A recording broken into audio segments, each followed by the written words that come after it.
Micro finance sector तो turn around कर चुका है, लेकिन अगर आपने ऐसे माइक्रो फाइनेंस सेक्टर में या फिर बैंक में एनबीएफसी में पैसा लगाया जो कि अपने एसेट क्वालिटी को डिटोरेट कर रही है, जिसका लोन ग्रुप सही से यहाँ पे ग्रो नहीं हो रहा है, तो बाकी के लोग यहाँ पे जो माइक्रो फाइनेंस कंपनियां ग्रो करेगी, बाकी के लोग तो पैसा बनाएंगे, लेकिन शायद आपका पैसा यहाँ पे अटक सकता है, फंस सकता है, इवन दो लॉस भी बुक करना पड़ सकता है। सर नमस्ते दोस्तों, मैं संदीप औटी स्वागत करता हूँ आपका संदीप औटी ग्रोइंग कमेटी में।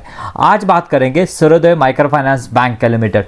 मतलब क्या है दोस्तों, ये कंपनी अराउंड अपने लोन बुक का 45% जो है वो अपना माइक्रो फाइनेंस का सेक्टर है, सेगमेंट है। और इंपॉर्टेंट बात ये जो है वो यहाँ पे उन्होंने इंश्योर करके रखा है, यानी यहाँ पे जो है वो माइक्रो फाइनेंस होने के बावजूद भी यहाँ पे सिक्योर्ड है। मतलब यहाँ पे रिस्क ज़्यादा है, रिवॉर्ड भी ज़्यादा है, लेकिन यहाँ पे कंपेरेटिवली देखेंगे एनपीए होने की पॉसिबिलिटीज कम है। बिकॉज अगर यहाँ पे अगर एनपीए भी होता है तो रिकवरी यहाँ पे आ सकती है ऑफ द प्रिंसिपल अमाउंट। सो चलिए देखते हैं कैसे आए Q3 के रिजल्ट, उसके साथ साथ जानेंगे एसेट क्वालिटी में कौन कौन से चीज़ें है, उसके साथ साथ यहाँ पे कैसा आउटलुक बन रहा है in terms of the valuation, price to book ratio. चलिए, माइक्रो फाइनेंस सेक्टर प्ले करने के लिए हमें उसकी हिस्ट्री पता होनी चाहिए, तभी हम यहाँ पे जो माइक्रो फाइनेंस सेक्टर जो है बहुत बढ़िया से प्ले कर सकते हैं। देखिए क्या हुआ था ना, 2024 तक यहाँ पे जो है माइक्रो फाइनेंस सेक्टर में बहुत बड़ी यहाँ पे बूस्ट थी। जो भी एनबीएफसी हो गई, बैंक्स हो गए, माइक्रो फाइनेंस में अपना एक्सपोजर जो है बहुत बढ़ा रही थी।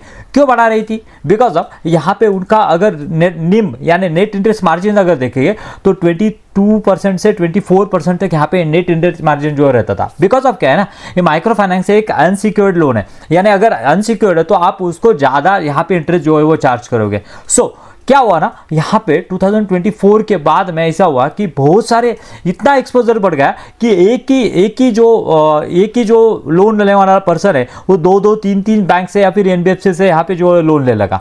और उसके वजह से क्या हुआ, यहाँ पे जो है वो डिफॉल्ट या फिर हम यहाँ पे कह सकते हैं ग्रॉस एनपीए, नेट एनपीए जो है वो बहुत बढ़ने गए और एसेट क्वालिटी जो है वो डिटोरेट होने लगी। उसके वजह से यहाँ पे फिर गवर्नमेंट ने गाइडलाइन वगैरह लगाया, रिस्ट्रिक्शन लगाया, और फिर क्या हुआ ना, वो सभी बैंक एनबीएफसी ने अपना माइक्रो फाइनेंस का एक्सपोजर जो है कम करने लगे। सिमिलरली ये सूर्योदय बैंक ने भी यहाँ पे जो माइक्रो फाइनेंस का एक्सपोजर कम किया, लेकिन अभी उन्होंने गाइडेंस दिया है कि हम यहाँ पे जो 45% है उसको 50 और 50 से भी ज़्यादा लेके जाएंगे। मतलब क्या है, माइक्रो फाइनेंस जो ये इंपॉर्टेंट क्यों है, बिकॉज ऑफ इसमें मार्जिन जो है, नीम जो है वो ज़्यादा है कंपेरेटिवली बाकी के जो है लैब लोन अगेंस्ट प्रॉपर्टी हो गया या फिर आपका गोल्ड लोन होगा, व्हीकल लोन होगा, इनसे ज़्यादा मार्जिन से यहाँ पे मिलते हैं। सो ये ट्रैक करना है हमें, अगर ट्रैक करना है यहाँ पे इस सेक्टर को, तो यहाँ पे क्वार्टर बेसिस पे किस तरह की इंप्रूवमेंट हो रही है ना, ये ट्रैक करना इंपॉर्टेंट है। बिकॉज आप क्या है ना, अगर आप यहाँ पे ईयर ऑन ईयर बेसिस पे यहाँ पे ट्रैक करोगे तो आपको सेंस नहीं बनेगा। बिकॉज ऑफ लास्ट ईयर में इतना उसका बेस इफेक्ट ही कम था, उसके वजह से उसका इंपैक्ट हमें ज़्यादा दिखेगा। लेकिन क्वार्टर ऑन क्वार्टर बेसिस पे ग्रेजुअली चीज़ें जो है वो इंप्रूव हो रही है क्या? अगर हो रही है तो सही डायरेक्शन में यहाँ पे ये कंपनी, बैंक, एनबीएफसी जाते हुए हमें दिखेगी। सो चलिए देखते हैं कि यहाँ पे सूर्योदय स्मॉल फाइनेंस बैंक के बारे में क्या हुआ है, कैसा सीन है, यहाँ पे डिसबर्समेंट के बारे में, यहाँ पे यूएम के बारे में, उसके साथ साथ एसेट क्वालिटी में कौन कौन से चेंजेस आए ये देखते हैं। सो चलिए, दोस्तों यहाँ पे अगर देखेंगे तो कंपनी का डिसबर्समेंट का डाटा देखते हैं। पहला डिसबर्समेंट अगर लास्ट क्वार्टर में देखेंगे तो यहाँ पे Q2 2026 में अराउंड 2430 करोड़ का यहाँ पे डिसबर्समेंट है।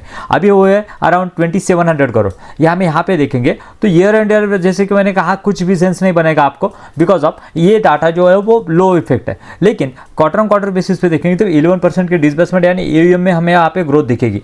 इतना ही नहीं दोस्तों, इसके डिपॉजिट में भी यहाँ पे ग्रोथ दिखेगी। बिकॉज ऑफ क्या है ना, यहाँ पे इंटरेस्ट रेट कट हुआ है, उसकी वजह से अच्छी खासी ग्रोथ हमें धीरे धीरे ग्रेजुअली ग्रोथ हमें डिपॉजिट में भी दिखेगी। देखिए सितंबर यहाँ पे बात की जाए तो यहाँ पे अराउंड 12,000 करोड़ के डिपॉजिट थे कंपनी के पास, अभी जो है वो 13,000 करोड़ के हुए हैं, यानी अराउंड 7-8% की ग्रोथ हमें यहाँ पे दिखेगी कंपनी के डिपॉजिट में इन terms of the quarter on quarter basis. So net interest income में क्या चेंजेस आया है, तो यहाँ पे 258 करोड़ का इनकम जो है वो यहाँ पे 277 करोड़ हुआ। यानी इससे समझ में क्या आता है दोस्तों कि कंपनी जो है वो अपना डिसबर्समेंट धीरे धीरे यहाँ पे ग्रो कर रही है, बढ़ा रही है। सो ये बात हो गई यहाँ पे अराउंड 10% से 10 to 11% से यहाँ पे कंपनी अपना लोन ग्रुप जो है वो ग्रो कर रही है। उसके बाद में दोस्तों देखेंगे कि यहाँ पे एनपीए में एसेट क्वालिटी में कौन से चेंजेस आए। देखिए एसेट क्वालिटी में अगर देखेंगे कॉस्ट ऑफ फंड जो कि बहुत इंपॉर्टेंट रहता है कंपनी के लिए। क्या होता है ना, अगर आप कॉस्ट ऑफ फंड क्या है आपका और आप लेंडिंग कितने करते हो, वो दोनों का जो फर्क होता है आपका नीम होता है, नेट इंटरेस्ट मार्जिन होता है। यहाँ पे देखेंगे निम, पहले तो कॉस्ट ऑफ फंड देखेंगे, लास्ट क्वार्टर में जो था 7.7% से कंपनी कॉस्ट ऑफ फंड बोरो करती थी, वो अभी हो चुका है 7.6, यानी 0.5 बेसिस पॉइंट का जो है कंपनी को बेनिफिट हुआ है। सो यहाँ पे अगर निम की बात की जाए, निम में क्या चेंजेस आए, देखिए निम की बात की जाए तो यहाँ पे 6.9% का निम था लास्ट क्वार्टर में, जो कि अभी हो चुका है 7.3, यानी निम में अच्छा खासा इंप्रूवमेंट हमें होते हुए दिख रहा है। अराउंड यहाँ पे 40 बेसिस पॉइंट का यहाँ पे निम में यहाँ पे इंप्रूवमेंट होता हुआ दिख रहा है।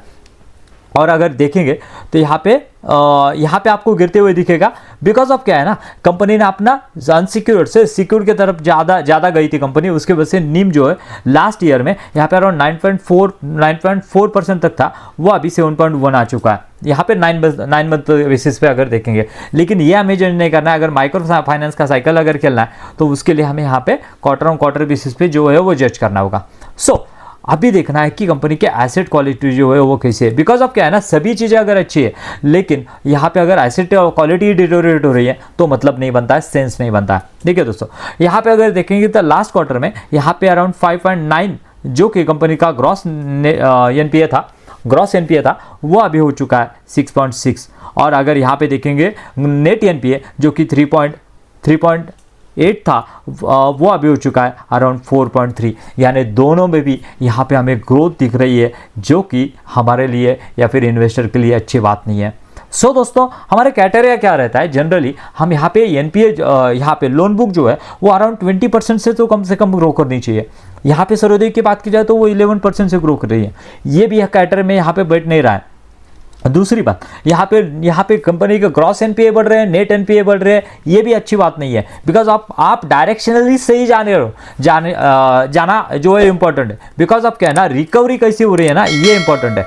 मुझे लग रहा है कि ये सेंस नहीं बनता है कि वैल्यूएशन क्या है, उसके बाद में प्राइस टू बुक क्या है, बिकॉज ऑफ क्या है, लोन बुक भी उस तरह से ग्रो नहीं हो रहा है। कंपनी का यहाँ पे नेट एनपीए बढ़ रहा है, ग्रॉस एनपीए बढ़ रहा है, even though cost of fund यहाँ पे आ रहा है, नीचे आ रहा है, और नेट इंटरेस्ट मार्जिन बढ़ रहे हैं। लेकिन ये दोनों चीज़ें जो इंपॉर्टेंट होती है, वो दोनों चीज़ें अगर है तो ही बाकी का सेंस बनता है। तो मुझे लग रहा है तो यहाँ पे जो है वो अभी कॉन्शियस होना चाहिए। बाकी की कंपनियाँ बहुत सारी है जिसके बारे में हम ट्रैक करना होगा, अरमान हो गया, क्रेडिट एक्सिस ग्रामीण हो गया, सो उनको भी ट्रैक करेंगे और जानेंगे कि कौन सी अपॉर्चुनिटी बनती है यहाँ पे माइक्रो फाइनेंस सेक्टर में। मिलते हैं नए वीडियो में, थैंक यू वेरी मच।